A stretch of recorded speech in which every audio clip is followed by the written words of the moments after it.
while I was coming home from Chicago, my phone was off, obviously, because like the airplane mode and stuff. And I turned my phone on, and Shug, you texted me, and you sent the thing about Michael K. Williams. We want to talk about Michael K. Williams because if those who don't know, Wire is like one of the most popular shows, underrated shows. I was a huge fan of Boardwalk Empire. He played Omar on The Wire, Chalky White on Boardwalk Empire, which is one of my favorite characters, and a show that I never got a chance to watch. But show you loved it. Yes. Lovecraft Country from like a year ago. We were supposed to talk about it on the show. We never did though. I gotta finally watch it, and we got the sad news that he passed away. Yeah. Uh, Fucking too young, 54. New York Post doing all the tabloid shit, but just I want to talk about people who pass away, how they died, and everything. But I just want to respect the man and the artist. So, what's your thoughts on that? Yeah, man. Because it was interesting how we went to Chicago separately and left separately, but we were together the whole weekend. But how it happened was that I came like an hour earlier than Mike, but I ended up leaving a day later than Mike did. So I was kind of just hanging around in my hotel room, going through Twitter and watching movies. So I was just chilling, going through Twitter, and Roy Woods Jr., who I'd like to talk about, big fan, comedian. You know, you all know him from The Daily Show. I follow him on Twitter, Hmm? and I just saw the first tweet I saw when I refreshed and went to the top of my Twitter, my timeline. He was saying how I just want to see black entertainers grow old. Hmm. And then I knew somebody, and not just somebody, but somebody special had passed away. And I went to the trending, and of course, Michael K. Williams passed away from drug overdose. From what the toxicology reports say, is that he took heroin and it was laced with fentanyl. Ugh. And this is one of the reasons why, like, even if you dabble in drugs, such as, not that you should or you shouldn't, I'm not judging anybody, but you experiment with man-made drugs, talking about non-weed type of drugs. What's happening now is like cocaine, crack, fentanyl. If you dabble in that, or you know somebody that dabbles in that, there is a chemical known as fentanyl, which a lot of people is very cheap to acquire and it's very cheap to like cut the drugs with. So a lot of drug dealers, or makers of drugs, they're cutting their drugs with it. But the thing about it is it's a very lethal substance, and it takes but like a drop of it sometimes for somebody to pass away from it. So if you are using those drugs, like I said, I wouldn't recommend using those drugs, period. But if you are, try to be as diligent about it as possible, because that hit might be your last hit. And unfortunately, with him, that was his last hit. I gotta say, like, my first thing is like my first reaction to it was that I was a bigger fan of Michael K. Williams, the person. He was a very deep individual, and I watched Boardwalk, just like Mike mentioned that he was a fan of Chalky White. I was a fan of Chalky White too, and I even forgot. I didn't even, when he passed away, I didn't even think about Boardwalk, because everybody was posting Omar from The Wire, him playing Omar, and I didn't even think about Chalky White. But Hmm. what I did think about was, I remember I used to see him, or like see him do interviews or listen to him doing interviews, and he was a very deep, intelligent, thoughtful individual. And I just remember one interview in particular, I think he did with like Bill Simmons Hmm. for The Ringer, where one of the, and he was just talking about his life being a New Yorker, starting off modeling, how he got into acting. I touched a whole bunch of subjects. Brooklyn native, yeah. So it definitely hit on like so many levels, as you know, a fellow New Yorker, a fellow New York Knicks fan, and just a fan of his work as an actor. Like Mike said, I thoroughly enjoyed what he did on Lovecraft Country. I think he's up for the Emmy. If he wins it, I think he should win it.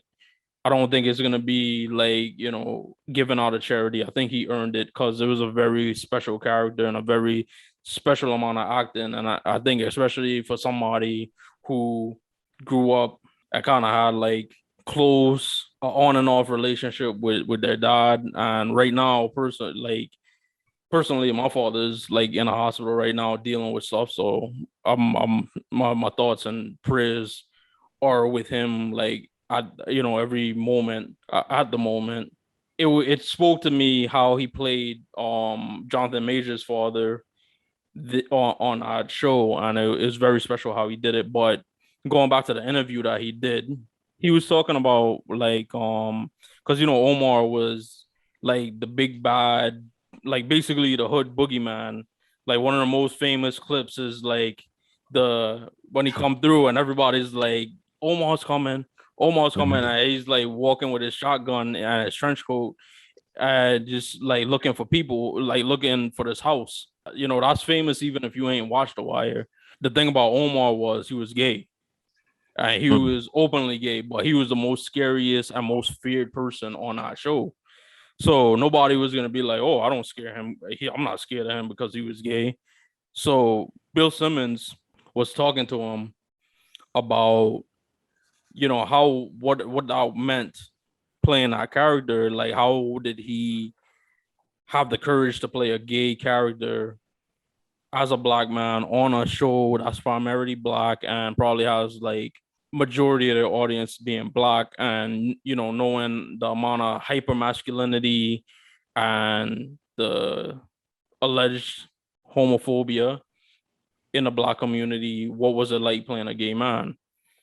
And he was just talking about how, well, the thing that got him open to playing that role was the fact that when he was growing up, his role model and his mentor was a woman who was a lesbian, and what we know today as like a stud, which is like, a lesbian woman that Yeah. dresses like a man, has a hair cut short like a man, talks like a man, etc., etc. And he was like that he learned to be a man from this gay woman. Is very much about like, the definition of masculinity. You know what I'm saying? You can't, like, you could be gay and hyper masculine. You could be straight and hyper masculine. You could be a woman and being hyper masculine. And him saying that, it kind of like opened my eyes. I was like, yeah, he's right. So Yeah. that's one of the things that was impacted on me. And like I said, I was a fan of Michael K. Williams, the person, because I thought he was a very deep and intelligent dude. I think I might have seen him do a Q&A when Boardwalk was rocking and rolling. Hmm. I have to check, probably what, 2010? Yeah. Long time ago, man. It was they would have these New York Times Q&As. I saw Phil Sherman Hoffman, another person lost too soon. I saw him when Capote came out, and it was funny because he was like a funny guy. They kept playing the same clip over and over again by accident. Hmm. So there's a scene from Capote, if you ever seen it, where Yeah.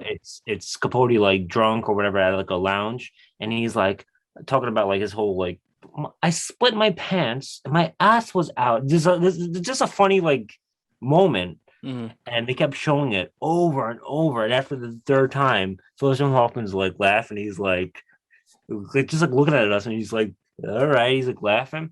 And it reminded me of Chris Farley's show in SNL when what's his name? Jeff Daniels hosted. He was like a theater actor and stuff, and then he got famous for Dumb and Dumber. And they kept saying like, oh, he's a Shakespeare actor, whatever. And they kept showing the scene from Dumb and Dumber where he's like on the bowl. They Yeah. kept showing it like four times in a row. And Jeff Daniels is like, oh man, I do more than that. I'm doing more than that.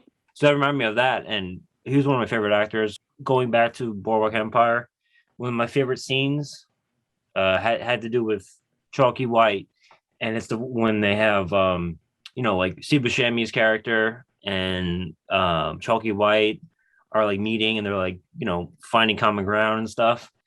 And he keeps saying motherfucker. He keeps saying motherfucker over and over Yeah. again. And then Steve Buscemi's like, "What's motherfucker? Like, what does motherfucker mean?" Which is funny because like you think about it, where the words come from. But yeah, I mean, that was sad to hear. Uh, Creative people, they're A lot of people are tormented. Who knows? I'm gonna go back to a few minutes ago with fentanyl. I lost Prince. We lost Prince to him, to fentanyl. He had an addiction, on and off. That's how he went out, and sad. But it's because it was laced with fentanyl, and I know a lot of people that deal with that. You got to be careful because, like you said, they lace it with it. Back in the day, in the 70s and 80s and stuff, they would lace it with like baby aspirin or whatever, or cocaine and stuff.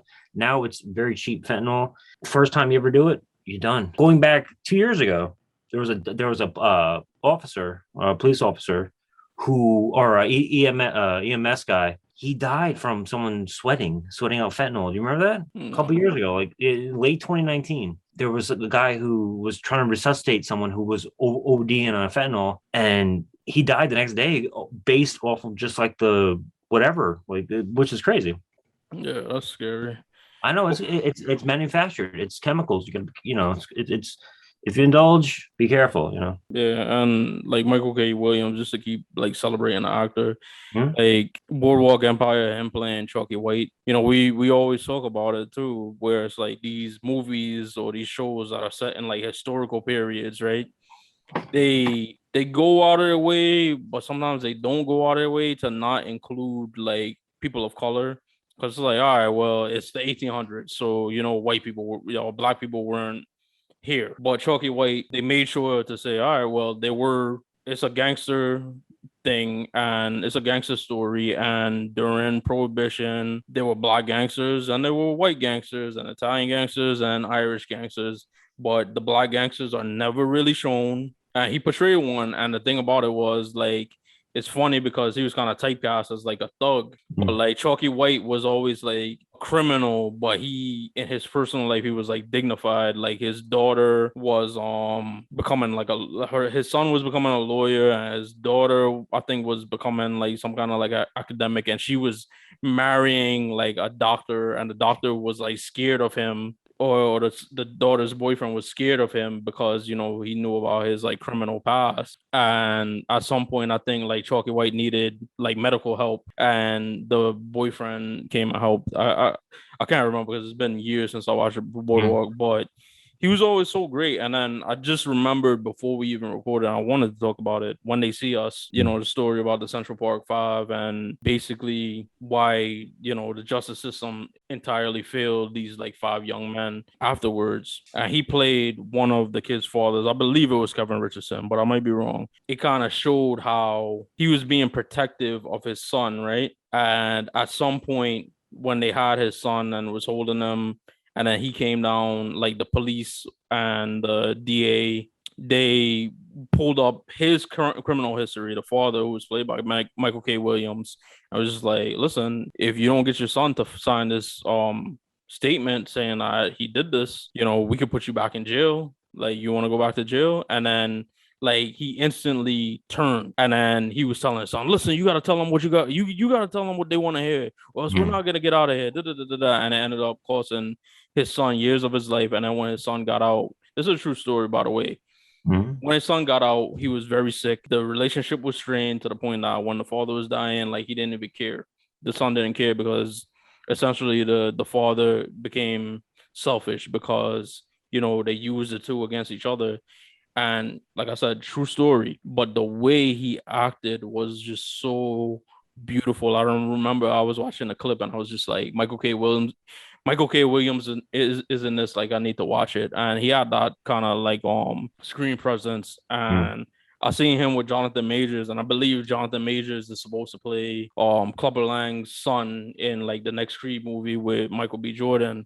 And I remember tweeting out like couple months ago, I was like, I think after I was watching after Lovecraft Country had ended, and I was like, yo, Michael K. Williams is so great. I was like, I would love if Michael K. Williams played like a mentor trainer to Jonathan Majors, after their chemistry in Lovecraft Country. I was like, Hmm. that would be nice to see, and unfortunately, we won't get to see it. And it's interesting. I was really pissed off when Lovecraft Country ended because HBO announced it wasn't coming back for another Hmm. season, even though it was so great and critically acclaimed. And of course, he's gonna win the Emmy, Lord willing, knock on wood. But now that he's passed away, it's like, wow, they would have had to did another season without him. So it's funny how like life works out like that. But R.I.P. Michael K. Williams. Mike always jokes that we all every week we always have to do like a R.I.P. Like it seems like every other week we do one. But we like to celebrate people here, and we'd like to appreciate the work.